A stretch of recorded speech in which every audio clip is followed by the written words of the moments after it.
जय हिंद दोस्तों, स्वागत है आपका आपके अपने परिवार में। कैसे हैं आप लोग, बताइए। राधे राधे भाई, राधे राधे सभी को, राधे राधे। कैसे हैं?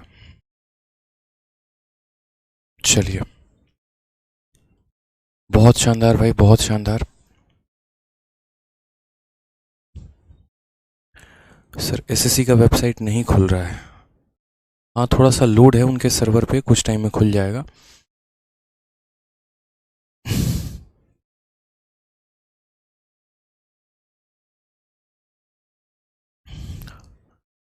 चलिए, बहुत अच्छे भाई, सभी लाइव है ना?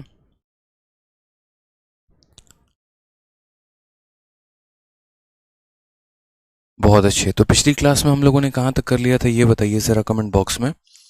कि पिछली क्लास में सर हम लोगों ने क्वाड्रेटिक इक्वेशन के फलाने नंबर क्वेश्चन तक हम लोगों ने कवर अप किया था। एक बार थोड़ा कमेंट बॉक्स में बताइए तो। हाँ, क्वेश्चन नंबर 9 तक हो गया था और हमें जो है क्वेश्चन नंबर 10 से करना है। ये रहा हमारा क्वेश्चन नंबर 10 और हमसे यहाँ पर कहा गया है, ठीक है। ज़रा सवाल नंबर 10 देखिए। उम्मीद है कि आप लोगों ने पीछे की सभी क्वेश्चंस को रिवाइज किया होगा, उन्हें देखा होगा, ठीक है, कैसे बनाते हैं कैसे नहीं, क्या है, ठीक है। नमस्ते सर, ठीक है। तो क्वेश्चन नंबर 10 देखिए, ठीक है। क्वेश्चन नंबर 10 में क्या कहा है, यदि अल्फा और बीटा, ठीक है, यहाँ हिंदी में थोड़ा सा मिसप्रिंट है, करेक्ट करिएगा यहाँ पर। यदि अल्फा और बीटा यहाँ पर इस समीकरण के मूल है, मतलब इसके रूट्स हैं, तो द्विघात समीकरण जिसका मूल अल्फा क्यूब और बीटा क्यूब होगा उसका मान क्या होगा, ये बताइए। यानी ऑलरेडी हमें एक समीकरण दे रखा है, ऑलरेडी हमारे पास एक क्वाड्रेटिक इक्वेशन मौजूद है और हमसे यहाँ पर यह कहा गया है कि यदि इस इक्वेशन के आपके जो रूट्स हैं वो अल्फा और बीटा हैं, तो आप एक दूसरा इक्वेशन बताओ और उस इक्वेशन के रूट्स कितने होने चाहिए, अल्फा क्यूब और बीटा क्यूब हमारा। मैंने पहले ही कहा है कि यूँ समझ लीजिए कि सिंप्लीफिकेशन पढ़ने का मतलब आपके हाथों को अंदर पकड़ के रख दिया गया है कि आप अल्फा और बीटा की वैल्यू नहीं निकाल सकते, बाकी आप यहाँ पर उसके सम और उनके प्रोडक्ट से आपको काम चलाना पड़ेगा, ठीक है। जैसे मान लीजिए कि हमारे पास अगर कोई equation x square minus x और प्लस 1 की वैल्यू 0 है, तो हम यहाँ से डायरेक्ट अल्फा और बीटा कभी नहीं निकालेंगे, हम जैसे अल्फा प्लस बीटा का सम निकालेंगे और वो हो जाएगा हमारा माइनस बी अपॉन ए के बराबर, ठीक है। तो माइनस बी अपॉन ए के बराबर मतलब इतना अपॉन इतना, माइनस ऑफ माइनस 1 अपॉन 1। समझ रहे हैं ना मेरी बात को, कि माइनस तो हमारा ये माइनस आ गया, बी के जगह पर कितना आ गया, तो बी के जगह पर -1 आ गया और ए के जगह पर कितना आ गया, इतना, तो माइनस माइनस कितना हो जाएगा, प्लस हो जाएगा। तो अल्फा प्लस बीटा की वैल्यू हमारी 1 हो जाएगी और अल्फा इंटू बीटा की वैल्यू भी हमारी कितनी हो जाएगी, तो 1 इंटू 1 यानी हमारा इतना हो जाएगा। क्योंकि मैंने पहले ही कहा है कि सम ऑफ रूट जो होता है वो माइनस बी अपॉन ए होता है और प्रोडक्ट ऑफ रूट जो होता है वो हमारा सी अपॉन ए होता है, ठीक है। चलिए आ जाइए, कोई दिक्कत है? तो अल्फा प्लस बीटा की वैल्यू हमारी 1 आ चुकी है, अल्फा इंटू बीटा की वैल्यू हमारी 1 आ चुकी है। अब हमसे क्वेश्चन में यहाँ क्या कहा गया वो देख लो। क्वेश्चन में हमसे यहाँ पर यह कहा गया कि आप एक ऐसा द्विघात समीकरण पता करो जिसके जो रूट्स होंगे वो अल्फा क्यूब और बीटा क्यूब होंगे। अब सबसे पहली बात यहाँ पर, ठीक है, मुझे क्वाड्रेटिक इक्वेशन पता करना है। क्वाड्रेटिक इक्वेशन किस फॉर्मेट में होता है, तो क्वाड्रेटिक इक्वेशन हमारा इतना माइनस सम ऑफ रूट्स होता है और हमें हमारे रूट्स कैसे चाहिए, तो हमें हमारे रूट्स जो हैं वो alpha cube plus beta cube और इंटू कितना चाहिए, इंटू एक्स चाहिए और प्लस यहाँ पर प्रोडक्ट ऑफ रूट चाहिए, यानी प्रोडक्ट ऑफ रूट का मतलब अल्फा बीटा क्यूब बराबर 0 चाहिए। यानी कभी भी कोई भी इक्वेशन आपको पता करना हो, मतलब जहाँ ये कहा हो कि सम ऑफ रूट्स आपके फलाना है, प्रोडक्ट ऑफ रूट्स आपके चिलाना है, ऐसे करके यहाँ पर मतलब कुछ भी मतलब फलाना फलाना कुछ भी दिया गया हो, तो हम यहाँ पर क्या करते हैं, सम ऑफ रूट्स के जगह पर उनको प्लस कर देंगे और प्रोडक्ट में जगह पर उन्हें माइनस मल्टीप्लाई कर देंगे। अब आपको भी एक बात बहुत अच्छी तरीके से, एक छोटी सी बात पता है कि भाई मुझे अल्फा प्लस बीटा दिया और अल्फा इंटू बीटा दिया है, मैं यहाँ पर ये क्यूब कैसे निकालूँ? क्या मैंने सिखाया नहीं है आपको, ये बताइए। पहले तरीके से मैंने आपको सारी बातें बता रखी हैं। जैसे मानो यहाँ एक्स क्यूब है तो एक्स क्यूब ही रहने दो।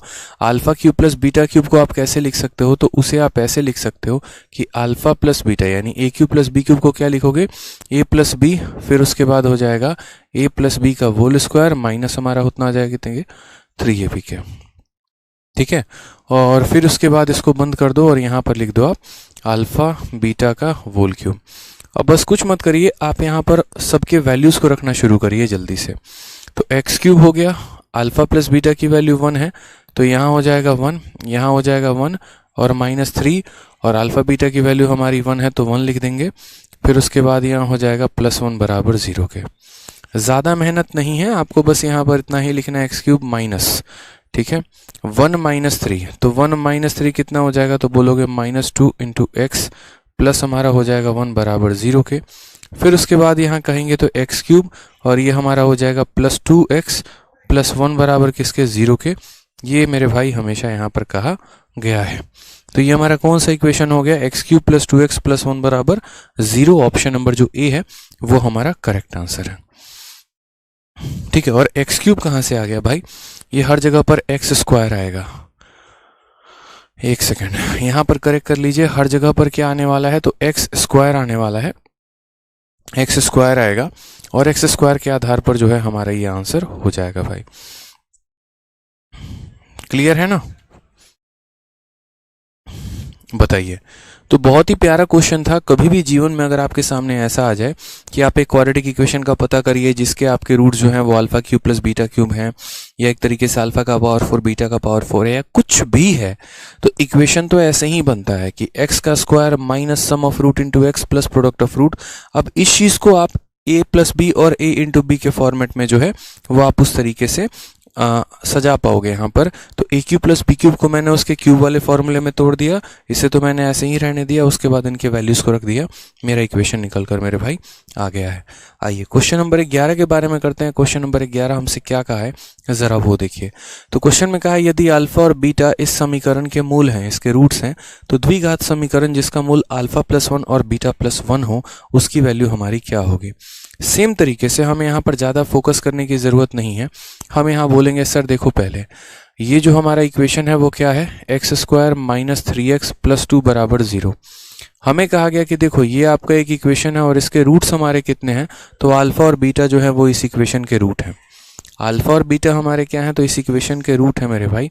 तो अगर इस इक्वेशन का रूट अल्फा और बीटा है तो हम यहाँ क्या कहेंगे, अल्फा + बीटा की वैल्यू तो -b/a यानी हो जाएगा 3, और अल्फा × बीटा की वैल्यू कितना हो जाएगा, c/a यानी हो जाएगा हमारा 2। तो ये अल्फा बीटा हो जाएगा, ये अल्फा + बीटा हो जाएगा। आप यहाँ से चाहो तो वैल्यू भी अपने मन से मान सकते हो। जैसे इस क्वेश्चन में तो साफ दिख रहा है कि अल्फा की वैल्यू को 2 लिया जा सकता है, बीटा की वैल्यू को 1 लिया जा सकता है, ताकि 2 × 1 हमारा 2 आ जाए और 2 + 1 हमारा 3 आ जाए। तो जहाँ पर आपकी चीज़ें आपको दिखनी शुरू हो जाए मेरे भाई कि अरे यार यहाँ तो वैल्यू मान सकते हैं, तो वहाँ ज़बरदस्ती के पंगे क्यों पालने, ये बताओ पहले। समझ में आ रहा है ना बात को। अगर यहाँ ऐसा सिचुएशन हो जाता कि आप वैल्यू नहीं मान पाते तो हम वहाँ पर किसी और तरीके से देखते हैं। फिलहाल एक बार मैं आपको बेसिक से बता देता हूँ और दूसरी बात मैं आपको वैल्यू लेकर बता देता हूँ। तो जैसे मानो यहाँ पर या पहले वैल्यू लेकर बता देता हूँ, तो मैं यहाँ ऐसा कह सकता हूँ कि यहाँ अल्फा के जगह पर 2 रखा जा सकता है और बीटा के जगह पर 1 रखा जा सकता है, ताकि इन्हें गुना करने पे 2 आ जाए और इन्हें जोड़ने पे 3 आ जाए। समझ गए। अब हमसे यहाँ पर क्या कहा गया है, हमसे कहा गया कि आप एक ऐसा इक्वेशन पता करो जिसके रूट α+1 और β+1 हो। क्या हो जाए, α+1 हो और β+1 हो। तो हम यहाँ बोलेंगे सर देखिए हमारा इक्वेशन कैसा होगा, x² minus sum of roots, यानी हमारे रूट्स के सम, यानी पहला रूट α+1 है और दूसरा रूट हमारी β+1 है, इनटू क्या हो जाएगा x, और फिर उसके बाद यहाँ पर प्रोडक्ट ऑफ रूट, तो रूट का प्रोडक्ट कितना हो जाएगा, α+1 और β+1 बराबर 0 के। आप यहाँ देखते चलिए, तो जैसे ये x² है, α+1, देखो अल्फा की वैल्यू कितनी है 2, तो 2 प्लस इतना कितना हो जाएगा, देखो 2 + 1 3, बीटा की वैल्यू कितनी है 1, 1 + 1 हमारा हो जाएगा 2, और इंटू कितना हो जाएगा x के प्लस यहाँ, ठीक है, अल्फा की वैल्यू कितनी है 2, 2 + 1 कितना हो जाएगा 3 हो जाएगा, और बीटा की वैल्यू 1 है तो 1 + 1 कितना हो जाएगा 2 हो जाएगा, बराबर हो जाएगा 0 के। लीजिए आपका आंसर आ चुका है x² - 5x + 6 बराबर 0। कौन सा ऑप्शन है, तो मेरे भाई यहाँ पर ऑप्शन नंबर जो ए है वो हमारा करेक्ट आंसर है, x² - 5x + 6 बराबर 0। तो इसीलिए इस सवाल को जब आप देखते हैं, जब भी ऐसे सवालों को आप बनाते हैं, थोड़ा सा आपको सतर्क रहना है, ध्यान देना है, गलती नहीं होनी चाहिए। माइनस प्लस की भी गलती बहुत बड़ी गलती आपके लिए साबित हो सकती है। जैसे इस इक्वेशन से पहले हमने अल्फा + बीटा, अल्फा × बीटा निकाला और उसके बाद हमने उनकी वैल्यू को रख दिया। अब एक बच्चा कहता है कि सर जैसे मानो अगर यहाँ अल्फा × बीटा 3 होता तो आप क्या करते उस केस में, ठीक है सर, तब तो आप बेसिक से जाते ना। तो जब बेसिक से जाते तो वो बेसिक से हम कैसे बनाते, एक बार हमें वो भी बता दीजिए। मैंने कहा ठीक है मैं बताता हूँ आपको, आप समझिए इस छोटी सी बात को। तो आप यहाँ पर जैसे मान लीजिए अगर आपको बेसिक से जाना होता तो भी कोई दिक्कत नहीं होता। मान लीजिए आपको यहाँ पता ही नहीं अल्फ़ा की जगह कितना लेना है और बीटा की जगह कितना लेना है, बस आपको इतना पता है कि अल्फ़ा प्लस बीटा कितना हो सकता है, अल्फ़ा इंटू बीटा कितना हो सकता है। तो उस केस में आप यहाँ एक्स स्क्वायर रखेंगे अल्फ़ा प्लस बीटा। तो देखो यहाँ अल्फ़ा प्लस बीटा हमारा कितना है 3 है, और साथ में 1 + 1 कितना हो जाएगा 2 हो जाएगा इंटू एक्स। समझ गए, अल्फ़ा प्लस बीटा की वैल्यू कितनी है 3 है, और 1 + 1 हमारा हो जाएगा 2।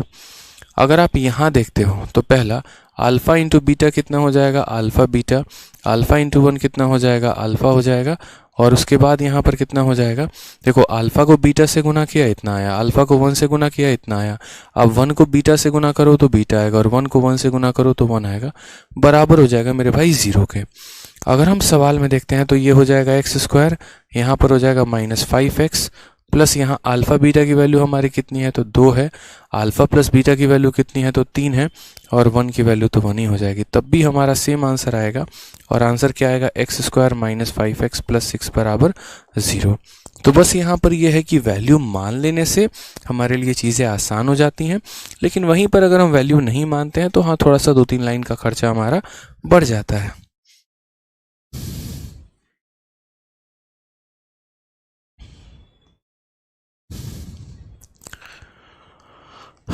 ठीक है, आइए क्वेश्चन नंबर 11 के बाद क्वेश्चन नंबर 12 चलते हैं, और क्वेश्चन नंबर 12 को हम देखते हैं।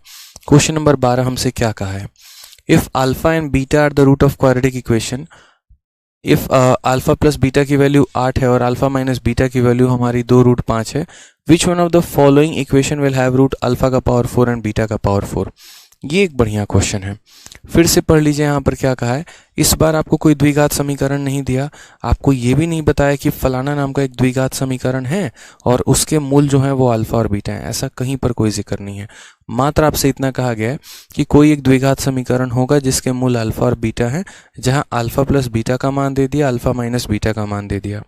और क्वेश्चन में आपसे क्या पूछा गया है, अल्फा का पावर 4 और बीटा का पावर 4 में से निम्नलिखित समीकरण के मूल जो होंगे वो हमारे कौन से होंगे।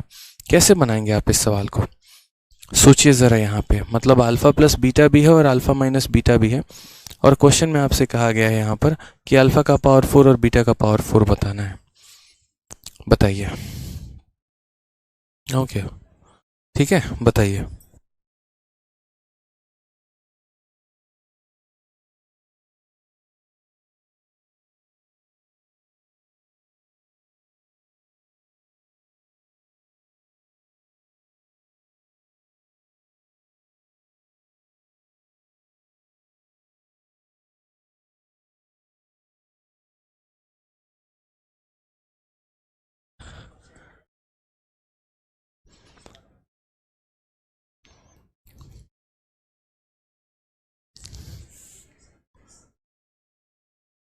बताओ भाई। हाँ, यहाँ पर इस क्वेश्चन का बताइए आंसर कितना होगा। बहुत ही प्यारा क्वेश्चन है, क्वेश्चन नंबर 12। चलिए मैं आपको 1 मिनट देता हूँ सॉल्व करने के लिए, सॉल्व करिए ज़रा। यहाँ पे 1 मिनट का वक्त है आपके पास, देखते हैं कितने बच्चे सॉल्व कर पाते हैं। सॉल्व करिए जल्दी से। यहाँ पर डायरेक्ट वैल्यू आप अल्फा और बीटा की निकालने की सोचेंगे तो उससे क्या होगा, डायरेक्ट निकाल पाएंगे आप? कैसे करेंगे इस सवाल को सॉल्व? बहुत ही प्यारा क्वेश्चन है, सोचिए ज़रा यहाँ पे।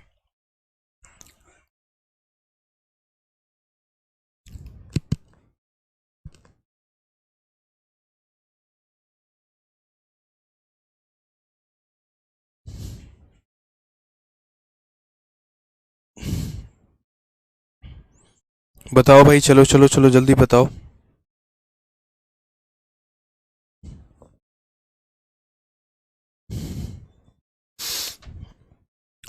बन गया?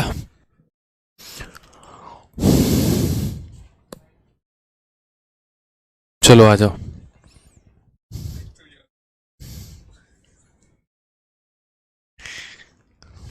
बढ़िया है।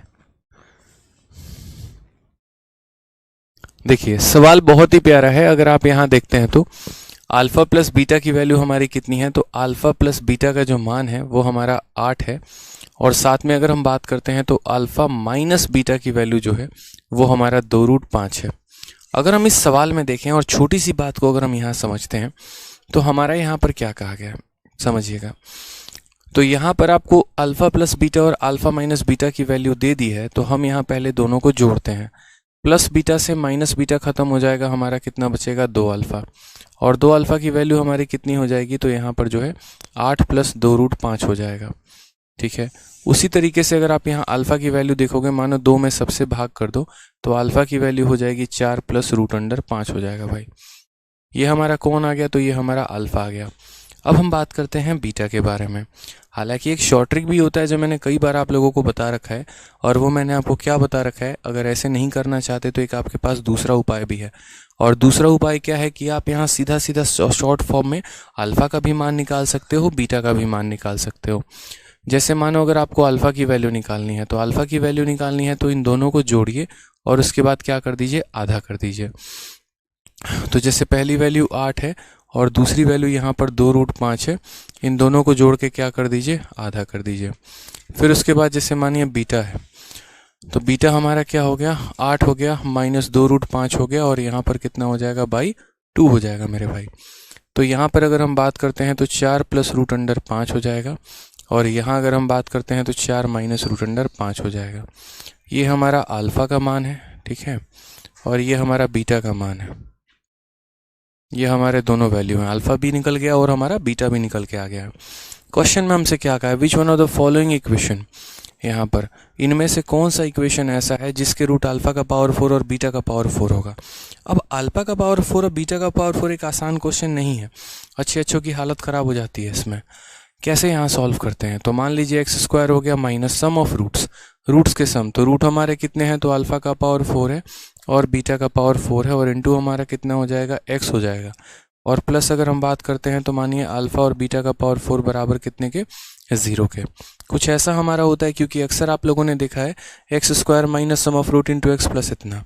अब एक बच्चा यहाँ बोलेगा कि सर क्या अल्फा के पावर 4 तक जाना होगा, बीटा के पावर 4 तक जाना होगा। ऐसा नहीं है, मैंने कई बार आप लोगों को समझाया है, आप इस बात को समझिए। अगर मान लीजिए कहीं पर भी बच्चों, एक छोटी सी बात को समझना, अगर कहीं पर भी जो है हमें यहाँ पर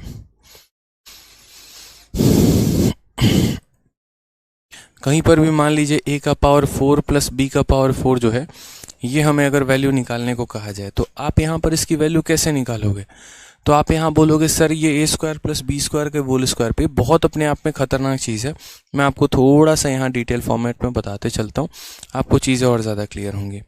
तो जैसे मानो a का पावर 4 प्लस b का पावर 4, पता है ये कैसे आया है, तो ये आपका a² प्लस b² के होल स्क्वायर से आया है, कि अगर इसके होल स्क्वायर में से हमने क्या माइनस कर दिया, अगर हमने मानिए 2a² b² माइनस कर दिया, तो हमारा ये आ जाएगा।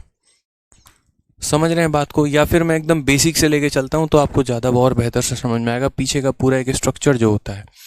तो जनरली बच्चों क्या होता है, तो देखो a प्लस बी का होल स्क्वायर, ये हमारा किसके, फिर ये लंबा जाएगा यार, मतलब मैं ऐसे करूँगा ना तो मुझे पता है, चलो कोई बात नहीं है, बट वो बहुत लंबा जाएगा, मुझे पता है ये बहुत लंबा जाएगा। ऐसे नहीं करते हैं हम, यहाँ पर जो मैं बता रहा था ना आपको, जो मैं बता रहा था आपको यही ज़्यादा सही था। a का पावर 4 प्लस b का पावर 4 जो होता है वो a² प्लस b² के whole square minus 2a² b² होता है। अगर हम यहाँ पर और देखें तो जैसे हम इसे और कैसे तोड़ सकते हैं, तो a का पावर 4 प्लस b का पावर 4, मुझे मात्र a प्लस b पता है, ठीक है, और a इंटू बी पता है, मुझे इसके अलावा और कुछ नहीं पता। तो मैं a² प्लस b² भी निकालने की स्थिति में नहीं हूँ, तो मैं यहाँ पर क्या करूँगा, तो मैं यहाँ पर इसे ऐसे लिख सकता हूँ कि भाई तुम a प्लस बी के होल स्क्वायर हो, और उसके बाद यहाँ पर कितना हो, तो माइनस 2ab हो। ठीक है, समझ रहे हो, ताकि a² plus b² plus 2ab में से इतना घटा दिया इतना, और माइनस हो जाएगा किसके, तो माइनस हो जाएगा हमारा 2ab के होल स्क्वायर के। तो कभी भी भविष्य में अगर आपको मान लीजिए कि पावर 4 की वैल्यू निकालनी हो, तो पावर 4 की वैल्यू हमारी a प्लस बी का होल स्क्वायर माइनस 2ab का होल स्क्वायर माइनस यहाँ पर 2ab का होल स्क्वायर हो जाएगा।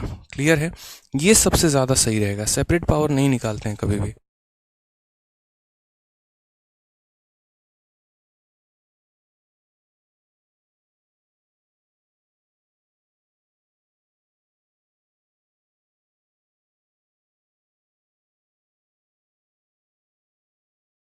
है ना यहाँ पे। तो इसी तरीके से जब भी अगर पावर 4 की वैल्यू चाहिए तो आप यहाँ पर ये फंडामेंटल अपनाओगे कि सर a प्लस बी का होल स्क्वायर माइनस 2ab, फिर उसका होल स्क्वायर माइनस 2ab का होल स्क्वायर हो जाएगा। तो उसी तरीके से अगर आप यहाँ देखते हैं तो आप यहाँ पर क्या बोलेंगे, तो आप यहाँ बोलेंगे सर ये हमारा एक्स स्क्वायर है, ये पावर 4 वाले की वैल्यू सर अगर आप देखोगे तो पावर 4 वाले की वैल्यू बच्चों कितना हो जाएगा, तो पावर 4 वाले की वैल्यू हमारा a प्लस बी का होल स्क्वायर, तो ये a square plus b square plus 2ab minus हो जाएगा हमारे किसके, और यहाँ तो a और b तो है नहीं, अल्फ़ा और बीटा है, तो अल्फ़ा और बीटा है तो आप कैसे लिखेंगे, तो बोलेंगे सर अल्फ़ा प्लस बीटा का होल स्क्वायर हमारा हो जाएगा, फिर माइनस हो जाएगा 2 अल्फ़ा बीटा के, और फिर इसके होल स्क्वायर में से माइनस करेंगे 2 अल्फ़ा बीटा के होल स्क्वायर के। सर देख लीजिए पूरा का पूरा मैंने वहीं लिखा है जो आप चाह रहे थे, ठीक है। तो यहाँ पर अल्फ़ा का पावर 4 बीटा का पावर 4, पहले इन दोनों का होल स्क्वायर में से फिर इन दोनों के प्रोडक्ट को घटा दो, होल स्क्वायर में से इन दोनों के प्रोडक्ट को घटा दो, फिर उस संख्या के स्क्वायर में से 2 अल्फ़ा बीटा का होल स्क्वायर, संख्या के स्क्वायर में से 2 अल्फ़ा बीटा का होल स्क्वायर। ये इसी चीज़ का एक्सपैंडेड फॉर्म है मेरे भाई, समझ रहे हैं मेरी बात को। तो यहाँ पर इसके बाहर कितना आ जाएगा, इसके बाहर x आ जाएगा और प्लस यहाँ अल्फ़ा बीटा का पावर 4। इसलिए मैंने कहा ये ऐसा क्वेश्चन है जो हर किसी से जनरली बनता नहीं है, बस ये इक्वेशन लिखने में हालत ख़राब होती है लोगों की, बाकी तो आप यहाँ पर कर ही सकते हैं। अल्फ़ा प्लस बीटा का होल स्क्वायर, तो अल्फ़ा प्लस बीटा कितना है हमारा, तो आप यहीं से देखिए अल्फ़ा प्लस बीटा की वैल्यू 8 है, तो अल्फ़ा प्लस बीटा का होल स्क्वायर, तो 8 का होल स्क्वायर हो जाएगा 64 माइनस 2 इंटू अल्फ़ा बीटा। अब आप यहाँ पर अगर देखें गौर से तो यहाँ पर अल्फ़ा और बीटा को मल्टीप्लाई करो, इन दोनों को जब आप मल्टीप्लाई करोगे तो क्या हो जाएगा यहाँ पर a plus b a minus b, तो 4 का स्क्वायर 16, 16 में से हमारा रूट अंडर 5 का स्क्वायर, देखो आप इसे मल्टीप्लाई करो तो बोलोगे सर 4 प्लस रूट 5 को मल्टीप्लाई करना है 4 माइनस रूट 5 के साथ, तो बराबर हो जाएगा 4 का स्क्वायर, यानी देखो a plus b into a minus b, तो a का स्क्वायर माइनस यहाँ इसका स्क्वायर यानी इतना, तो 16 में से 5 गया तो 11 आ जाएगा, यानी यहाँ पर कितना हो जाएगा, तो यहाँ पर हम बोलेंगे इसकी वैल्यू हमारी 11 हो जाएगी, ठीक है। और माइनस हो जाएगा 2, अल्फ़ा बीटा की वैल्यू कितनी हो जाएगी, 16 में से 5 गया तो 11 का होल स्क्वायर हो जाएगा, इंटू हमारा कितना हो जाएगा x, अल्फ़ा बीटा की वैल्यू की अगर हम बात करते हैं तो ये हमारा 11 का पावर 4 हो जाएगा, बराबर हो जाएगा हमारे 0 के। तो अगर हम देखते हैं तो एक्स स्क्वायर माइनस 64 में से 22 गया, अगर हम बात करते हैं 64 में से 22 गया मेरे भाई, तो ये हमारा कितना हो जाएगा 42 हो जाएगा। तो 64 में से 22 गया तो हम बोलेंगे सर देखो बड़े ध्यान से समझना, 42 का क्या हो जाएगा, तो 42 का होल स्क्वायर कितना हो जाएगा, तो 42 का होल स्क्वायर माइनस 2 इंटू 11 का होल स्क्वायर 121, ठीक है। फिर उसके बाद यहाँ पर x और 11 का पावर 4 जानते हैं कितना होता है, 11 का पावर 4 14641 होता है, इस बात को ध्यान रखिएगा, ये आपको याद रखना है। आप यहाँ बोलेंगे एक्स स्क्वायर माइनस 42 का मतलब कितना हो गया, तो गौर से देखो मैं एक एक स्टेप कर रहा हूँ, 50 से 8 की कमी है तो 25 में 8 कम कर दो तो यानी 1764 हो जाएगा। 1764 में से यहाँ पर 242 को हमें माइनस कर देना है और हो जाएगा हमारा x प्लस 14641 बराबर हो जाएगा किसके, तो बराबर हो जाएगा 0 के। अगर हम देखें तो एक्स स्क्वायर माइनस 1764 में से इसे माइनस कर दो, 4 से 2 2, 6 से 4 2, 17 से 2 गया 1522 x और प्लस कितना हो जाएगा 14641 बराबर 0 के। तो एक्स स्क्वायर माइनस 1522 और प्लस इतना, ऑप्शन नंबर ए जो आएगा वो हमारा क्या आएगा, करेक्ट आंसर आएगा।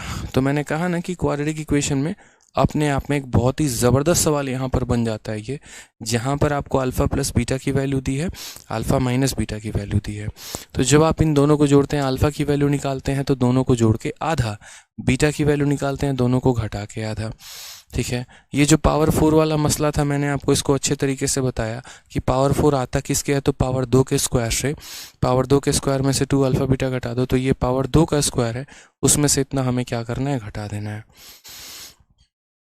ठीक है। जैसे जैसे क्वेश्चन हमारा आगे बढ़ता चला गया वैसे वैसे हम इसके अंदर वैल्यू रखते चले गए और उसके बाद हमारा ये सवाल जो है वो बन गया है,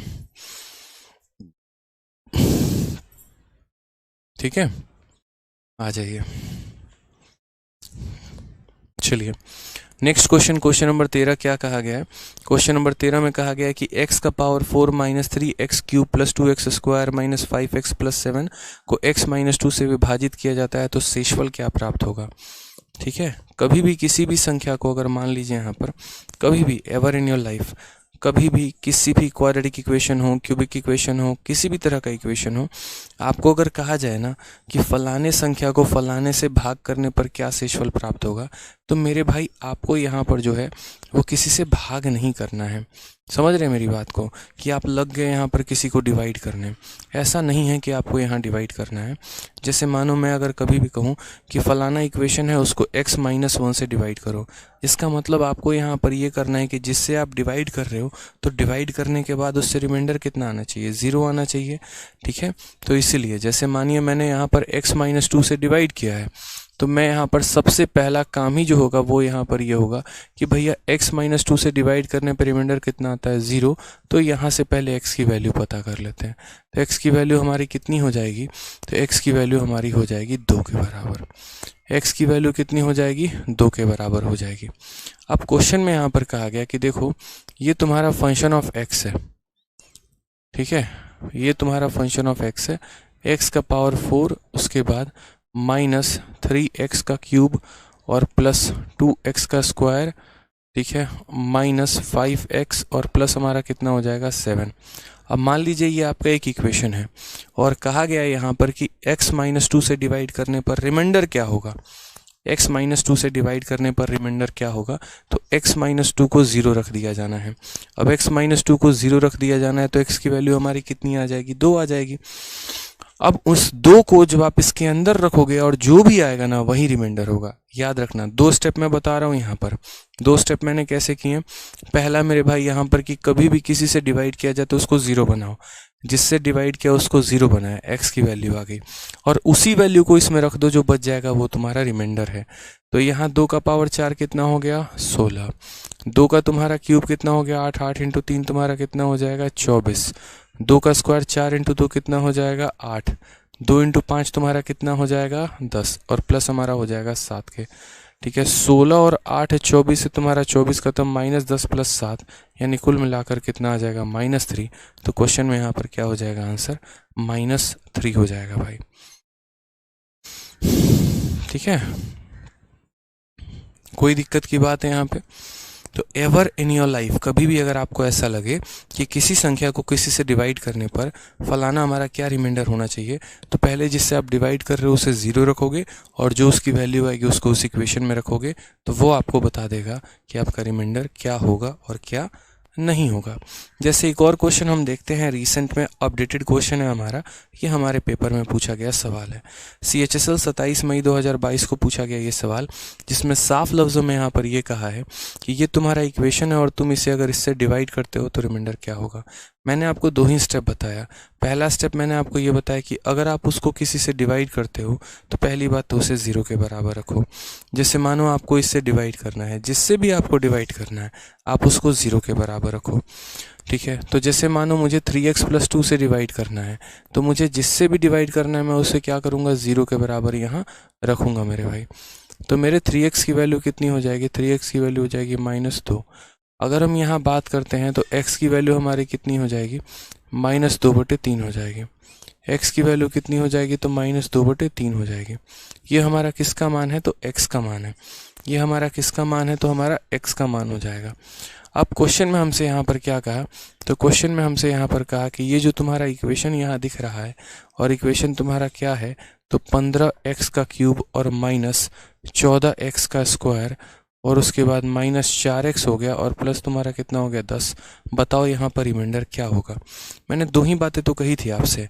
पहला बात यहाँ पर कि जो दिया गया उसे 0 बना दो, तो यहाँ पर आपने 0 बनाया तो x की वैल्यू आ गई, और अब जो x की वैल्यू आ गई उनको इनमें रख दो, तो 15 हो गया। x का क्यूब यानी इसका क्यूब कहा गया है, तो इसका क्यूब कहा गया है तो कितना हो जाएगा, -8 और बट्टे में कितना हो जाएगा मेरे भाई, 27 हो जाएगा। ठीक है, फिर हो जाएगा -14x का स्क्वायर, यानी इसका स्क्वायर कितना हो जाएगा, तो 4/9 हो जाएगा।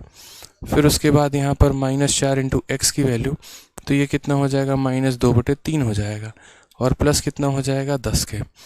आप यहाँ देखोगे तो बोलोगे सर 3 से हमारा 5 बार में है और 3 से हमारा कितनी बार में है, 9 बार में। ये हमारा हो जाएगा -40/9 के। ठीक है। फिर उसके बाद हमारा हो जाएगा -14×56 के। फिर यहाँ पर कितना हो जाएगा मेरे भाई, तो बोलोगे सर 8/3 के। और यहाँ कितना हो जाएगा, प्लस हो जाएगा हमारे 10 के। अगर हम फर्दर देखते हैं तो सब का एलसीएम हमारा कितना हो जाएगा, 9 हो जाएगा। 40 और 56 कितना हो जाएगा, तो 96 हो जाएगा यहाँ पर। यहाँ अगर 3 है और ये एलसीएम 9 लिया है, यानी ये 3 का कितना गुना है, 3 गुना। अगर ये 3 का 3 गुना है तो इसका भी 3 गुना करिए, यानी इसका 3 गुना करेंगे तो 24 आएगा। ये हमारा यहाँ पर देखो एलसीएम में 1 है, 1 का 9 गुना है।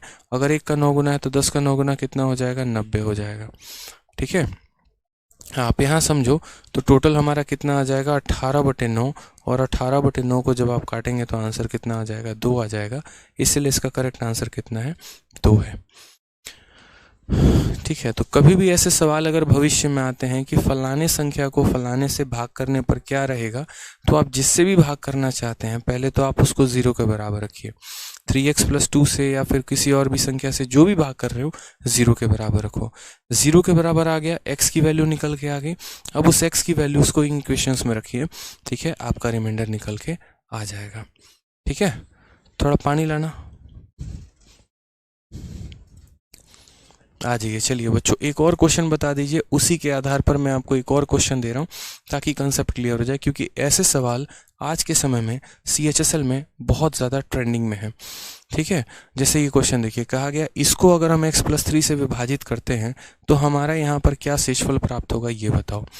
मैंने कहा तुम्हें जिससे भी विभाजित करना है तुम उसको किसके बराबर करो, पहली बात तो 0 के बराबर। अगर इसको 0 के बराबर करोगे तो x की वैल्यू कितनी हो जाएगी, -3 हो जाएगी। ठीक है, अब अगर हम बात करते हैं यहाँ पर फंक्शन ऑफ x के बराबर, तो फंक्शन ऑफ x के बराबर हम देखते हैं तो क्या हो जाएगा, 5x का क्यूब हो जाएगा, प्लस यहाँ 5x का स्क्वायर हो जाएगा, माइनस हो जाएगा हमारे 6x के, और प्लस हो जाएगा हमारे 9 के। ठीक है, ये वैल्यू हमारी बराबर हो जाएगी। हमसे यहाँ पर कहा गया कि अगर ये इक्वेशन 0x की वैल्यू कितनी हो गई, -3 कितनी हो जाएगी, तो -3 हो जाएगी। बस कुछ मत करिए ना, आप लोगों को सिखा तो दिया ना, एक्सपर्ट बना दिया ना। आप यहाँ पर क्या करेंगे, x की वैल्यू -3 है तो रखिए, -3 का क्यूब कितना हो जाएगा, -27 हो जाएगा, प्लस 5। x की वैल्यू -3 है तो उसका स्क्वायर 9 हो जाएगा। ये हमारा माइनस से आ गया और ये हमारा कितना हो जाएगा, -3 हो जाएगा, प्लस हमारा 9 हो जाएगा। 27 का 5 गुना कितना हो जाएगा, 135। 9 का 5 गुना हो जाएगा 45। 6 का 3 गुना हो जाएगा हमारा 18, प्लस हमारा हो जाएगा 9 के। अगर हम यहाँ देखते हैं गौर से तो सबसे पहले आप यहाँ बोलेंगे सर 18 9 27, 27 और यहाँ पर हो जाएगा 72, 7 5 12 72, 72 हो गया तो हमारा 28 और 35 63 हो जाएगा। सर -63 हमारा आंसर होगा। है क्या ऑप्शन में, तो option number D for Devsena correct answer है। कैलकुलेशन थोड़ा सा फास्ट रखना है आपको, कैलकुलेशन फास्ट नहीं रखेंगे तो प्रॉब्लम आ सकती है।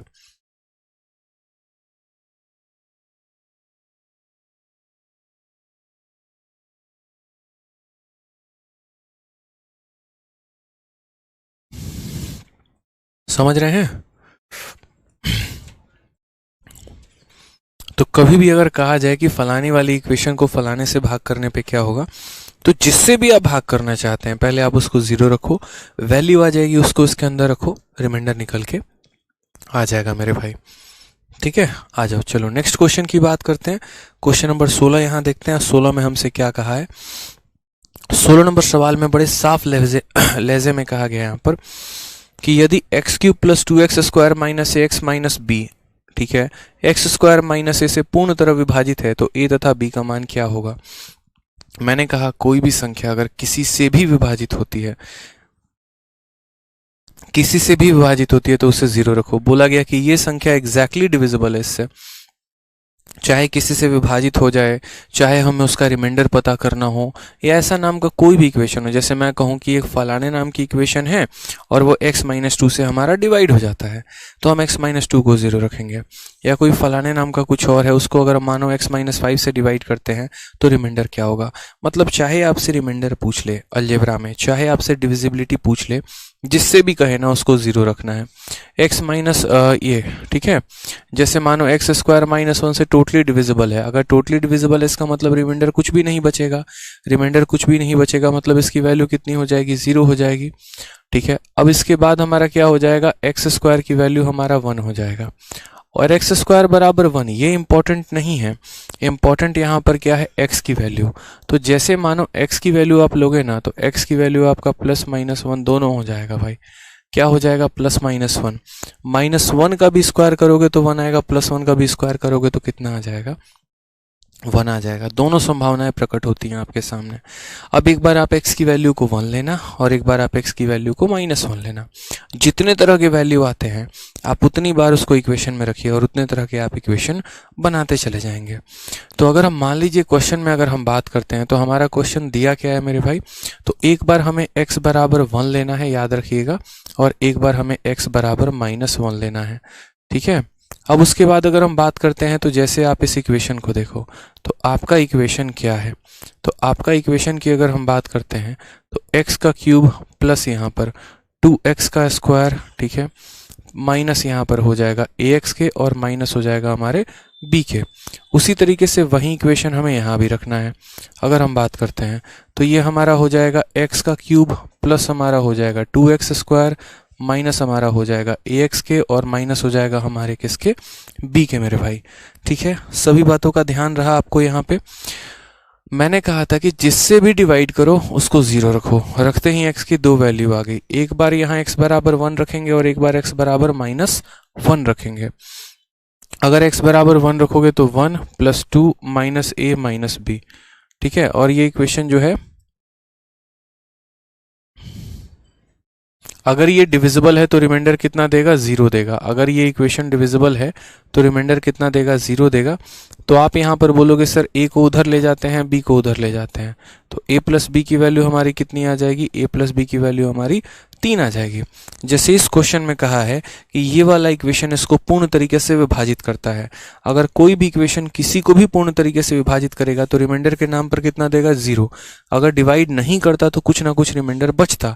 जैसे रिमाइंडर में 1 बच सकता है, 2 बच सकता है, 3 बच सकता है, 4 बच सकता है। लेकिन अगर डिवाइड ही कर दिया तो रिमाइंडर के नाम पर कुछ भी नहीं बचेगा। यानी इस इक्वेशन में अगर हम x का मान रखेंगे तो कितना आना चाहिए, 0 आना चाहिए। ठीक है, तो यहाँ -1 का क्यूब कितना हो जाएगा, -1, -1 का स्क्वायर 1, 1 इंटू हमारा 2 कितना हो जाएगा, 2 हो जाएगा। -1 को माइनस से गुना करोगे प्लस ए हो जाएगा और ये हमारा -b बराबर हो जाएगा किसके, 0 के। अगर हम यहाँ देखते हैं तो a - b की वैल्यू 2 में से 1 गया तो 1 हो जाएगा, उधर जाकर -1 हो जाएगा। ठीक है, क्लियर है ये बात, यहाँ पे कोई परेशानी की बात है। तो a + b की वैल्यू 3 है और a - b की वैल्यू 1 है। हमसे यहाँ क्वेश्चन में a और b का मान पूछा है। एक बार नहीं 1000 बार आप लोगों को बताया हुआ है। और क्या बताया हुआ है मैंने, 1000 बार मेरे भाई, कि अगर a की वैल्यू निकालनी है दोनों को जोड़ के आधा कर दो। तो बोलोगे सर हम दोनों को जोड़ रहे हैं और उसके बाद क्या कर देंगे, आधा। 3 में से 1 गया 2, 2 का आधा कितना हो जाएगा, 1 हो जाएगा। और मैंने कहा अगर b की वैल्यू निकालनी हो तो दोनों को घटा के आधा कर दो। 3 में से इसे घटा के और तब क्या कर दो, आधा। 4 का आधा कितना हो जाएगा, 4 का आधा 2 हो जाएगा। a की वैल्यू 1, b की value 2। Correct answer option number जो है वो हमारा सी है। ठीक है, कोई दिक्कत की बात है बताइए, परेशानी है कोई? तो कभी भी ऐसे सवाल आए पेपर में कि कोई संख्या किसी से डिवाइड हो जाती है, कुछ भी हो जाती है, तो पहले तो उसको आप 0 के बराबर रखो, वहां से x की वैल्यू आती है और x की वैल्यू रखोगे तो रिमाइंडर मिलेगा। लेकिन इस क्वेश्चन में रिमाइंडर निकालना नहीं था, क्योंकि ऑलरेडी उसने कहा था कि रिमाइंडर के नाम पर आपको 0 मिलने वाला है। क्यों? क्योंकि जब कोई संख्या, अब जैसे 3 है, 15 को काट देती है, रिमाइंडर नहीं बचेगा। लेकिन वहीं 3 जब 16 को काटने जाएगी तो एक रिमाइंडर बचेगा। इसने कहा कि ये इन लोगों को ऑलरेडी काट देती है, यानी इसके वैल्यू रखने पर रिमाइंडर कितने आते हैं, 0। इसलिए इनके वैल्यूज को रखने पर रिमाइंडर हमारे कितने आ गए हैं, 0 आ गए हैं।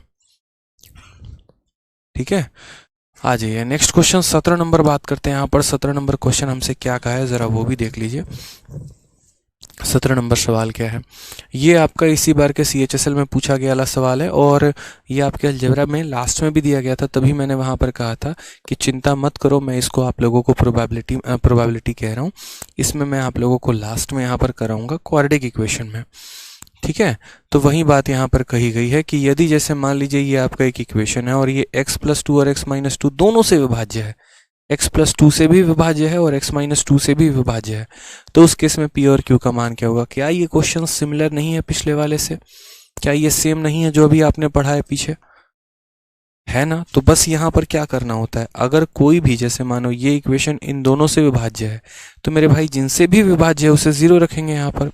अगर मान लीजिए कि x+2 से विभाज्य है, तो x+2 का पहला काम क्या होगा कि इसको 0 रखो, तो x की वैल्यू तुम्हारी कितनी आ जाएगी, x की वैल्यू तुम्हारी -2 आ जाएगी मेरे भाई। उसके बाद अगर हम बात करते हैं x-2, ठीक है, तो x-2 की बात करते हैं, तो x-2 की वैल्यू कितनी आ जाएगी 0, तो x की वैल्यू कितनी हो जाएगी यहाँ पर, x की वैल्यू हमारी 2 हो जाएगी। ठीक है, तो एक इसकी वैल्यू 0 है और एक इसकी वैल्यू 0 है, तो x की वैल्यू कितनी हो गई, तो x की वैल्यू हमारी 2 हो गई मेरे भाई। अब अगर हम बात करते हैं यहाँ पर तो क्वेश्चन में कहा गया कि ये संख्या एग्जैक्टली इन दोनों से डिविजिबल है, तो p और q का मान बताओ। तो पहली बात तो यहाँ पर फंक्शन ऑफ x की बात करते हैं कि फंक्शन ऑफ x हमारा क्या है। तो फंक्शन ऑफ x की अगर बात करो, यहाँ पर दोनों इक्वेशंस को देखते चलते हैं। तो दोनों इक्वेशन की अगर हम बात करेंगे तो ये हमारा हो जाएगा p(x³ प्लस हमारा हो जाएगा x का स्क्वायर प्लस हमारा हो जाएगा 3x और प्लस हमारा हो जाएगा किसके, q के। यहाँ पर भी अगर आप बात करोगे, चलो छोड़ो एक बार, पहले मैं आपको एक लाइन और समझाता हूँ जो मैंने पीछे समझाया। क्वेश्चन में अगर कहा जाए कि ये संख्या एग्जैक्टली डिविजिबल है, ये संख्या एग्जैक्टली डिविजिबल है, तो अगर डिविजिबल है तो रिमाइंडर 0 मिलेगा। डिविजिबल है तो रिमाइंडर कितना मिलेगा, 0 मिलेगा। यानी इसमें वैल्यू रखने पर कितना आएगा, 0 आएगा। इसमें वैल्यू रखने पर कितना आ जाएगा मेरे भाई, तो 0 आ जाएगा। तो फंक्शन ऑफ x की अगर हम बात करो तो आप बोलोगे सर ये आपका p(x³ हो गया, ठीक है, फिर उसके बाद आपका यहाँ पर x का स्क्वायर हो गया, फिर उसके बाद आपका यहाँ पर 3x हो गया, फिर q हो गया। सर इसमें वैल्यू रखेंगे कितना आएगा, 0। यानी अगर हम एक बार इसमें -2 भी रखेंगे तो भी 0 आएगा, और अगर हम यहाँ पर 2 भी रखेंगे तो भी हमारा कितना आएगा, तो भी हमारा कितना आ जाएगा, 0 आ जाएगा। मैं यहाँ पर इस इक्वेशन को 2 अलग अलग जगह रखता हूँ, एक बार वहाँ पे और एक बार यहाँ पे, ठीक है, ताकि हमारे 2 और इक्वेशन बने और फिर हम उसे सॉल्व कर पाए। तो बोलोगे p(x³ प्लस यहाँ पर हो जाएगा x² प्लस यहाँ पर हो जाएगा 3x प्लस हो जाएगा q बराबर हो जाएगा किसके, 0 के। हम यहाँ अगर तरीके से देखते हैं मेरे भाई, तो हम बोलेंगे x की वैल्यू -2 का क्यूब -8p हो जाएगा, -2 का स्क्वायर हमारा 4 हो जाएगा, -2 हमारा -6 हो जाएगा, और प्लस हमारा हो जाएगा q के बराबर हो जाएगा 0 के। अगर हम यहाँ देखते हैं तो 8p हमारा उधर चला गया, तो 8p, ठीक है, q हमारा उधर चला गया -q, और ये हमारा कितना हो जाएगा, बराबर हो जाएगा हमारे -2 के। समझ रहे हैं ना बातों को। आप यहाँ पे किसी भी प्रकार का इक्वेशन बना सकते हैं, आप ऐसे भी लिख सकते हैं, कोई टेंशन नहीं है, आपको किसी ने रोका नहीं है। आप यहीं पर लिखिए, q को लीजिए, आप यहीं पर लिखिए, इसको भी लिख दीजिए, कोई दिक्कत नहीं है। ये 4 और -6 -2 हो जाएगा, उधर ले जाकर 2 लिख देंगे, आप ऐसे भी लिख सकते हैं। मेरा तो मात्र बस कहना इतना है कि कभी भी अगर किसी भी इक्वेशन को किसी से भी भाग करते हो या विभाजित होते हैं, तो जिनसे विभाजित होते हैं पहले उन्हें रखो 0 के बराबर, तुम्हारी वैल्यू आ जाएगी। उन वैल्यूज़ को इन इक्वेशन में रखो और इसको 0 के बराबर करो। तो एक बार x बराबर -2 रख दिया, अब एक बराबर x बराबर 2 रखो। 2 का क्यूब कितना हो जाएगा, तो बोलोगे 8p हो जाएगा, 2 का स्क्वायर 4 हो जाएगा, ये हमारा 6 हो जाएगा, प्लस हमारा q हो जाएगा बराबर 0 के। अगर हम यहाँ देखते हैं तो हम यहाँ बोलेंगे 8p प्लस q जो है बराबर कितने के, तो बराबर हो जाएगा -10 के। क्या लगता है आपको, आपके पास 2 इक्वेशन है, सॉल्व करना चाहिए नहीं करना चाहिए? बिल्कुल, इन्हीं 2 इक्वेशंस को सॉल्व करने पे तो सारा खेल होने वाला है। यानी ये हमारा इक्वेशन नंबर 1 है और ये हमारा इक्वेशन नंबर 2 है। हम यहाँ पर क्या करते हैं, इस इक्वेशन नंबर 1 में अगर हम गौर से देखें इक्वेशन नंबर 2 को जोड़ दें, क्योंकि यहाँ पर -8p है और यहाँ पर +8p है। अगर हम इन दोनों को जोड़ देते हैं, इक्वेशन 1 और साथ में इक्वेशन नंबर 2 को, तो आप बोलोगे सर देखो यहाँ q है और यहाँ q है, तो q प्लस q कितना हो जाएगा, 2q हो जाएगा। -8p प्लस 8p कितना हो जाएगा, तो 0 हो जाएगा, बराबर 2 और -8 कितना हो जाएगा, माइनस मेरे भाई 8 हो जाएगा। मैं जोड़ रहा हूँ लेफ्ट को लेफ्ट से, राइट को राइट से, तो हमारा कितना हो जाएगा, तो हमारा q की वैल्यू जो है वो -4 हो जाएगा। q की वैल्यू कितनी आ जाने वाली है मेरे भाई, -4 आ जाने वाली है। अब क्वेश्चन में ज़रा देखो तो q की वैल्यू -4 कहाँ पर है, तो लास्ट के दोनों पार्ट में है। ऑप्शन नंबर सी भी है, ऑप्शन नंबर डी भी है। क्या अकेला q से आंसर दे पाएंगे आप? नहीं दे सकते ना। q के साथ साथ p का भी पता होना ज़रूरी है, और p की वैल्यू आप कैसे निकालोगे, तो जो अब आपका मान लो q की वैल्यू आया है, इस q की वैल्यू को इसमें रख दो या इसी q की वैल्यू को इसमें रख दो, आपका आंसर आ जाना है। मैंने कहा पुट क्या कहा मैंने, put q in equation 2। Equation 2 में जो है q का मान रखो। तो इक्वेशन 2 में क्या बोलोगे, बोलोगे सर 8p, q की वैल्यू -4 है, तो ये हो जाएगा हमारा -4 बराबर हो जाएगा किसके, -10 के। तो हम यहाँ देखेंगे तो 8p की वैल्यू कितना हो जाएगा, तो बोलोगे सर -6 हो जाएगा। 2 से यहाँ पर जो है, ठीक है, 2 से 4 बार में और 2 से यहाँ पर 3 बार में। अगर हम फर्दर देखते हैं मेरे भाई, तो हम यहाँ क्या बोलेंगे, हम यहाँ बोलेंगे p की वैल्यू -3/4 हो जाएगी। कितना हो जाएगा, -3/4 हो जाएगा। Option number D for Devsena finally हमारा करेक्ट आंसर आएगा। ठीक है, तो ऐसे सवाल आपके बनते चले जाते हैं, बड़े तरीके से, बड़े प्यार से आप ऐसे सवालों को बनाएंगे आज के बाद कभी भी भविष्य में। और ये देखिए, तो नया सवाल अभी पूछा गया है, जस्ट आज से 6 महीने पहले की बात है, यहाँ पे दिख रहा है ना आपको। तो कहा जाए कि अगर ये इक्वेशन इन दोनों से विभाजित है, तो जिनसे भी विभाजित है आप उन्हें पहले 0 के बराबर रखो, x की वैल्यू आ जाएगी, उन x को इनमें रखोगे, इसकी भी वैल्यू 0, इसकी वैल्यू 0, फिर इन दो इक्वेशंस को सॉल्व करके आंसर दोगे मेरे भाई। इनके ना कोई शॉर्टकट्स होते हैं, ना ही कोई इनका कोई और तरीका होता है, यही इकलौता तरीका इसका दुनिया में मौजूद है। ब्रह्मांड में कहीं पर भी पूरे यहाँ पर जो है दशों दिशाओं में चले जाओ, तब भी उसका एक ही तरीका है, और जो मैंने बताया वही है। ठीक है, चलिए आ जाइए। अब क्वेश्चन नंबर 18 देखिए। मान लीजिए फंक्शन ऑफ x की वैल्यू दे दी गई है और कहा गया है निम्नलिखित में से कौन सा fx का गुणनखंड नहीं है, which of the following is not a factor of इतना। पहली बात, ये फैक्टर शब्द से आपको परिचय थोड़ा कराते हैं। फैक्टर का मतलब जानते हैं क्या होता है। जैसे मान लीजिए कि अगर हम बात करते हैं 16, तो 16 हमारा किन किन संख्याओं से कट सकता है, जिन जिन संख्याओं से कट जाएगा वो उसके फैक्टर होंगे। 16 हमारा 1 से भी कट जाएगा, 16 हमारा 2 से भी कट जाएगा, 16 हमारा 4 से भी कट जाएगा, 16 हमारा 8 से भी कट जाएगा। यानी जो जो संख्या 16 को डिवाइड कर सकती हैं, वो सारी की सारी संख्या उसकी फैक्टर है। अब सबसे अच्छी बात, जैसे मानो 16 हमारा 4 से डिवाइड हो जाएगा, तो अगर 16 हमारा 4 से डिवाइड हो जाएगा, तो जिस भी संख्या से वो डिवाइड होगा, तो डिवाइड करने के बाद वो रिमाइंडर के नाम पर क्या छोड़ेगा, 0 छोड़ेगा। अगर 16 हमारा 4 से डिवाइड हो गया, रिमाइंडर के नाम पर कुछ भी नहीं छोड़ेगा। 16 हमारा 8 से डिवाइड हो गया, रिमाइंडर के नाम पर कुछ भी नहीं छोड़ेगा। तो कभी भी कोई भी संख्या किसी भी संख्या से अगर विभाजित हो जाती है, तो वो रिमाइंडर के नाम पर कुछ भी नहीं छोड़ता है, 0 छोड़ता है। तो कहा गया है यहाँ पर इनमें से कौन सा मेरा फैक्टर नहीं है। इनमें से जो भी संख्या इसके फैक्टर होंगे, वो रिमाइंडर के नाम पर कितना छोड़ेंगे, 0। जैसे मानो अगर ये इसका फैक्टर निकल के आ गया, तो रिमाइंडर पे 0 छोड़ेगा। ये इसका फैक्टर निकल के आ गया, तो रिमाइंडर के नाम पर 0 छोड़ेगा। तो यानी इनमें से जो भी यहाँ पर जो है रिमाइंडर के नाम पर 0 नहीं छोड़ेगा, वो हमारा फैक्टर कहलाएगा। तो सबसे पहले यहाँ पर हम ऑप्शन वाइज जाते हैं। पहला यहाँ पर कि अगर मान लीजिए क्वेश्चन में कहा गया कि अगर x - 1 इसका फैक्टर है, तो पहले अगर ये फैक्टर है तो इसको 0 के बराबर करो, इससे x की वैल्यू निकल के आ जाएगी। आ गई तुम्हारी x की वैल्यू। अब ज़रा अपने सवाल में देखो, तो सवाल में कहा गया फंक्शन ऑफ x, और फंक्शन ऑफ x आपका कितना हो गया, तो फंक्शन ऑफ x आपका x³ हो गया, माइनस यहाँ पर 6x² हो गया, और फिर उसके बाद यहाँ पर प्लस 11x हो गया, और माइनस हो गया मेरे भाई 6 के। ठीक है, तो मैंने यहाँ पर कहा कि अगर इसका फंक्शन है तो ये 0 के बराबर है, तो x की वैल्यू कितनी हो जाएगी, 1 हो जाएगी। अगर x की वैल्यू 1 हो जाएगी, तो जो भी संख्या इसका फैक्टर होगा उसे रिमाइंडर 0 देना चाहिए। अब मैं चेक कर रहा हूँ कि इसके कारण रिमाइंडर 0 आ रहा है कि नहीं। रिमाइंडर 0 आया तो फैक्टर है, नहीं आया तो नहीं है। तो मैंने यहाँ चेक किया, 1 रखा तो 1, -6 प्लस 11 और -6, 11 और 1 12, और ये -12, रिमाइंडर 0 आ गया, मतलब ये फैक्टर है। और अगर रिमाइंडर 0 नहीं आएगा तो फैक्टर नहीं है। जैसे मानो मैंने 1 चेक कर लिया, अब मेरा मन है मैं C चेक करूंगा, तो मैंने एक बार कहा यार B चेक करने के बजाय अपन C मारते हैं चेक।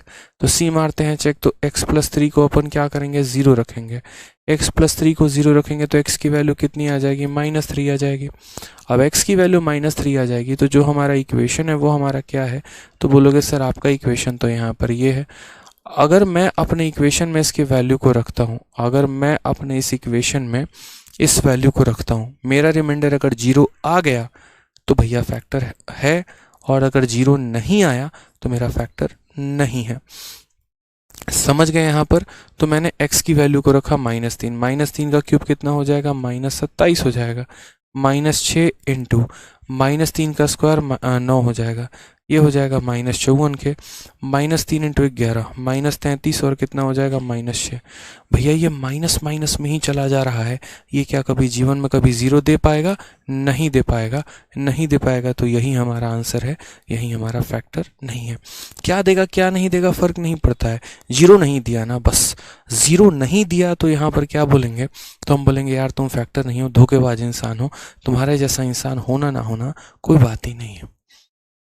तो यानी जिसके वैल्यू को रखने पर ज़ीरो आ जाए तो वो फैक्टर कहलाता है, और जिसके वैल्यू रखने पर ज़ीरो नहीं आए वो मेरे भाई फैक्टर नहीं है। ठीक, क्लियर है? आ जाइए। जैसे मान लीजिए एक और क्वेश्चन आपका CHSL में पूछा गया 9/6। मुझे क्वाड्रेटिक इक्वेशन में आप लोगों को इसीलिए पढ़ा रहा हूँ क्योंकि क्वाड्रेटिक इक्वेशन से क्वेश्चन पूछे गए हैं राइट नाउ। आप अगर देखेंगे पेपर में तो ये देखिए सारे CHSL में नया पूछा गया। तो मुझे लगा कि मैंने आज तक कभी भी ऐसा नहीं है कि कोई एक भी टॉपिक हो जो बच्चों के पेपर में आया हुआ हो और वो मैंने ना पढ़ाया हो, इसलिए आज तक के जितने भी बैचेस चल रहे हैं सब में मैंने क्वाड्रेटिक इक्वेशन पढ़ाना शुरू कर दिया। ठीक है, ताकि बस 2 क्लासेस के माध्यम से बच्चे का एक टॉपिक तो कंप्लीट हो जाए। अगर उसके पेपर में क्वाड्रेटिक इक्वेशन का क्वेश्चन आया तो वो बना तो ले यहाँ पर। ठीक है, तो जैसे क्वेश्चन में यहाँ 19 में क्या कहा गया? क्या कहा गया? यदि x+2 और x-3 फलाने संख्याओं के गुणज हैं यानी फैक्टर हैं, तो यहाँ पर क्या हो सकता है? k1 का मान क्या हो सकता है, k2 का मान क्या हो सकता है? ऐसे ही सवाल अभी हम लोगों ने पीछे बहुत लगाए हैं। p का मान, q का मान, a का मान, b का मान हमने भर भर के देखे हैं। कोई बात नहीं है, एक और क्वेश्चन देख लेते हैं। जैसे मानो ये और ये अगर इस इक्वेशन के फैक्टर हैं, तो पहली बात अगर मानो फैक्टर हैं या इसको डिवाइड करते हैं बात वहीं पड़ता है। अगर मानो 2 16 को डिवाइड करता है तो भी वही बात है, या 2 16 का फैक्टर है बात तब भी वही है। फैक्टर है तो भी रिमाइंडर 0 देगा और डिवाइड करेगा तो भी रिमाइंडर 0 देगा। तो हमने यहाँ पर कहा ठीक है, जैसे मानो सबसे पहले x+2 अगर फैक्टर है तो फैक्टर है तो x+2 को 0 रख दो, तो इसके कारण x की वैल्यू कितनी हो जाएगी? x की वैल्यू -2 हो जाएगी। नेक्स्ट पॉइंट की बात करते हैं, x-3, तो x-3 जो है वो फैक्टर है तो उसकी वैल्यू को 0 रखो, तो x की वैल्यू कितनी आ जाएगी? 3 आ जाएगी। आ जाएगी यहाँ पे। चलो अब क्वेश्चन में यहाँ पर क्या कहा गया? तो क्वेश्चन में यहाँ पर ये कहा गया क्वेश्चन में यहाँ पर क्या कहा गया? तो क्वेश्चन में यहाँ पर कहा गया है x², देखोगे यहाँ पर फंक्शन ऑफ x। ठीक है, तो क्वेश्चन में हमसे कहा गया अब एक बार आप इसकी वैल्यू ले लीजिए, एक बार आप इसकी वैल्यू ले लीजिए। तो मान लीजिए एक बार मैं x बराबर -2 ले रहा हूँ और एक बार मैं x बराबर 3 ले रहा हूँ। और किस में लूँगा मेरे भाई? यहाँ पर तो इन इक्वेशंस में लूँगा मैं वैल्यू, और उन इक्वेशंस में वैल्यू रख के अपन क्या करेंगे? हीरो बनेंगे। नहीं, ऐसा ही करते हैं ना। चलिए आ जाइए। फंक्शन ऑफ x बराबर क्या हो गया? तो फंक्शन ऑफ x² बराबर हो जाएगा x² प्लस यहाँ पर k1x, ठीक है, और प्लस यहाँ पर कितना हो जाएगा? k2 हो जाएगा, और इससे बराबर होना पड़ेगा किसके? 0 के मेरे भाई। मैंने अभी बताया कि अगर कोई भी संख्या किसी का भी फैक्टर है तो उसके वैल्यूज़ को रखने में ये इक्वेशन 0 हो जाएगा। ठीक है, उसके वैल्यूज़ को रखने पे क्या हो जाएगा? इक्वेशन हमारा 0 हो जाएगा। इस बात को ध्यान रखना है। तो जैसे आपने कहा सर ये हमारा x² है प्लस हमारा कितना है? तो k1x है प्लस हमारा कितना है यहाँ पर? तो k2 है, और ये बराबर हो जाएगा सर किसके? तो 0 के। आप अगर गौर से देखिए तो x की वैल्यू कितनी है? -2। -2 का स्क्वायर कितना हो जाएगा? 4।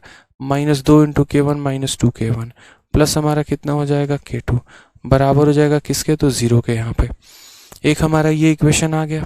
अब यहाँ पर दूसरा इक्वेशन देखो, तो यहाँ क्या बोलोगे? 3 आ रहा है, 3 का स्क्वायर तुम्हारा 9 प्लस यहाँ पर 3 k1 और प्लस यहाँ पर कितना हो जाएगा? k2 बराबर हो जाएगा तुम्हारे किसके? 0 के। अगर दोनों जगह पर देखोगे तो यहाँ भी k2 सिंगल मर रहा है, यहाँ भी k2 सिंगल मर रहा है, और मार दो, इन्हें ख़त्म कर दो। जब मर रहा है तो थोड़ा सा और जो है यहाँ पर लाओ, थोड़ा सा 2 रुपये का जहर, इसे ख़त्म करो यहाँ पे। यानी आप चाहोगे तो ये इक्वेशन नंबर 1 है और ये आपका इक्वेशन नंबर 2 है। आप इक्वेशन नंबर 2 में से 1 को माइनस कर दो, तो जैसे 9 में से 4 को माइनस करोगे 5 आ जाएगा। ठीक है, फिर उसके बाद 3k1 में से इसे माइनस करोगे तो बोलोगे 3k1 में से माइनस कर दिया -2k1 को, तो हमारा कितना हो जाएगा? 3k1 और प्लस हमारा 2k1 यानी 5k1। तो क्या हो जाएगा मेरे भाई? 5k1 हो जाएगा। फिर k2 में से k2 को ख़त्म करोगे तुम्हारा 0 आ जाएगा। यहीं से अगर आप देखोगे ना, जैसे मैंने किया क्या, मैं वो भी स्टेप लिख देता हूँ। ये मेरा इक्वेशन नंबर 1 है और ये मेरा इक्वेशन नंबर 2 है। तो मैंने इक्वेशन नंबर 2 में से जो है मैंने माइनस कर दिया इक्वेशन नंबर 1 को मेरे भाई। तो जब मैंने माइनस किया तो क्या हो गया, 9 में से 4 मेरा 5 हो गया। 3 K1 में से इसे माइनस करेंगे तो 5 K1 हो जाएगा, ठीक है। और K2 तो ख़त्म हो गया बेचारा यहाँ पर। 5 K1 की अगर हम बात करते हैं तो 5 K1 की वैल्यू -5 है। तो यहाँ पर इसकी वैल्यू देखेंगे तो क्या हो जाएगा, K1 की वैल्यू -1 हो जाएगी। K1 की वैल्यू कितनी हो जाएगी, -1, ठीक है। K1 की वैल्यू कितनी हो जाएगी, -1 हो जाएगी। अब सबसे पहले अगर हम यहाँ बात करते हैं कि सबसे पहले अगर हम छोटी सी चीज़ों को अगर हम ध्यान दें तो K2 की वैल्यू हम कैसे निकालेंगे। इस K1 के मान को इसमें आप रख दो तो क्या हो जाएगा, K2 की वैल्यू निकल जाएगा। तो K2 की वैल्यू की बात करोगे तो 9+, ठीक है, K1 की वैल्यू -1 है, तो -1 है यहाँ पर, तो क्या हो जाएगा, -1 है यहाँ पर, तो यहाँ -1 × 3 हो जाएगा -3, और प्लस तुम्हारा हो जाएगा K2 बराबर हो जाएगा 0 के। K2 की वैल्यू को अगर आप देखोगे 9 में से 3 गया 6, -6, ये हमारा हो जाएगा correct answer. -1 -6 option number B जो है वो हमारा करेक्ट आंसर है। तो आज के बाद भविष्य में जीवन में कभी भी इस बात को ध्यान रखना, कभी भी कहे कि फलाना फलाना इसके फैक्टर हैं, फलाना फलाना इसको डिवाइड करते हैं या कुछ भी करते हैं, उनको तुरंत 0 बनाओ। 0 बनाने के बाद x की वैल्यू आ गई, उसको इस इक्वेशन में रखो तो वो 0 के बराबर हो जाएगा, ठीक है। फिर वहां से तुम्हारे इक्वेशंस बनेंगे, उन्हें सॉल्व करो और तुम K1 और K2 की वैल्यू लेकर आ पाओगे।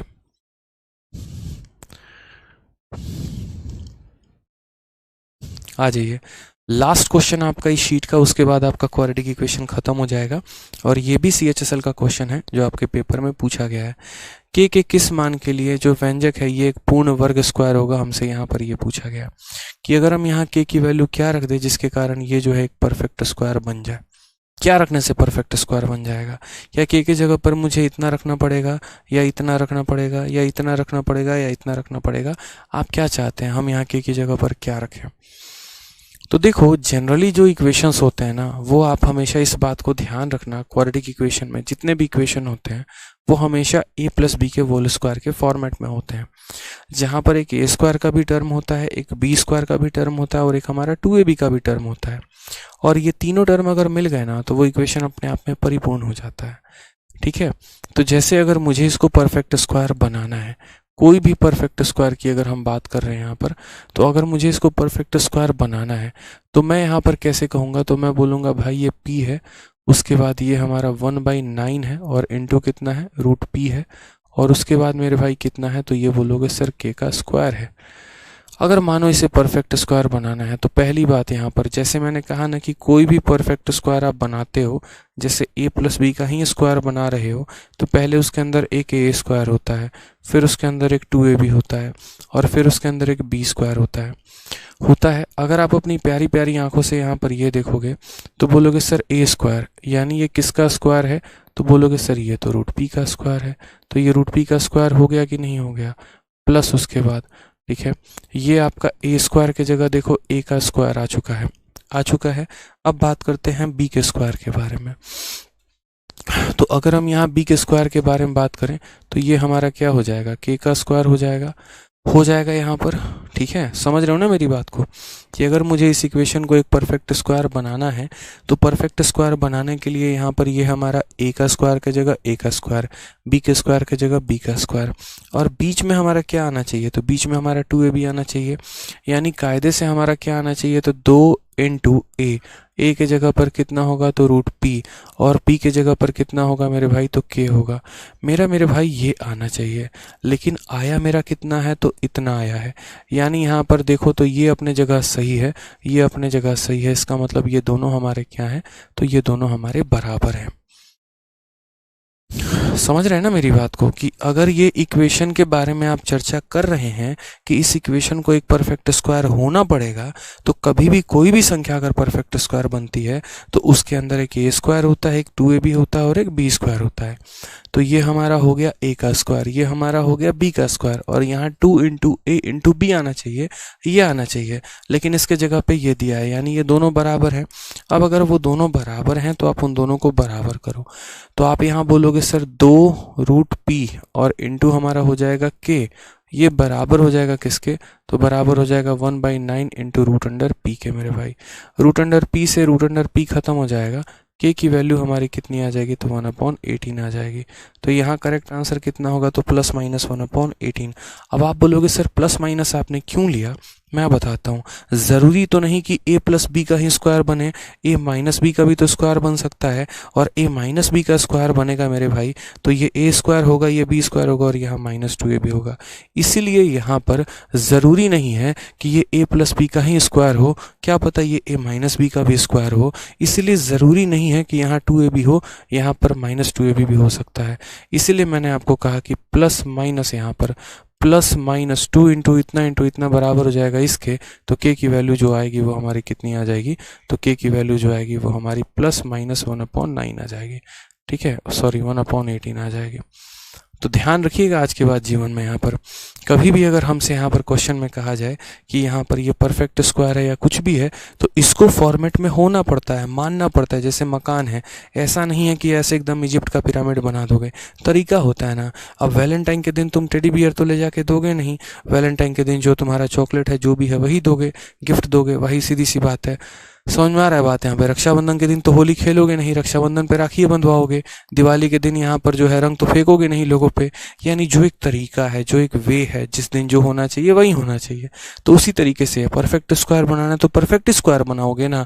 तो परफेक्ट स्क्वायर बनाने के लिए इसको √p का स्क्वायर बनाओगे, इसको तुम k का स्क्वायर बनाओगे, और इसको तुम +-2a भी रख सकते हो, यानी +-2 इंटू a इंटू b रख सकते हो। और यही इक्वेशन तुम्हारा इसके बराबर था, यानी इसको कंपेयर किया तो k की वैल्यू आ गई।